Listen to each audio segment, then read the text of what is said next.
Well, it's been another busy week in radio. Welcome back to Biz Audio and welcome back to This Week in Radio, our Friday weekly wrapped. Here's your recap from what happened from Monday the 13th of April to Friday the 17th of April. On Monday, Simon Gale was announced as the new drive show host on Fresh 92.7 in Adelaide.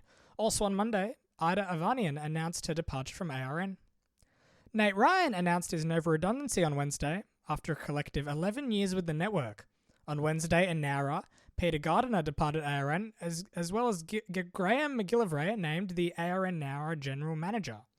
Nova's Mitch Lewis had been named redundant on Thursday, and 4LM was the real winner in the Mount Isa Survey 1 with massive gains all across the day parts.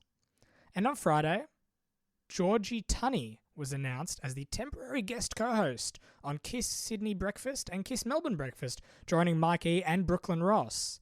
This week on the show, host of Biz Audio, myself, chatted to Lockie Pringle discussing his time at Triple M and with Lou and Jart. It was a really good conversation, and I really enjoyed chatting to Lockie on there. You can check that out wherever you get your podcasts. And today, I got to spend my morning at Sydney's 2SM, learning how the station runs and helping out the social media accounts, bringing a young, fresh face to the station.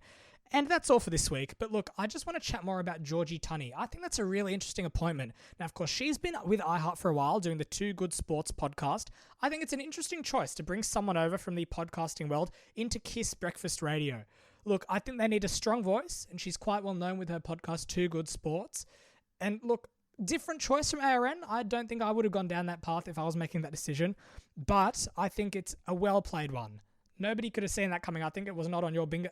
I don't think it was on anyone's bingo cards, but it's only temporary. So, look, I can't wait to see who they get in permanently. Maybe she will be there permanently, but let's not forget, Survey 3 and 4 will be the big tell for what happens to Kiss Sydney and Kiss Melbourne Breakfast.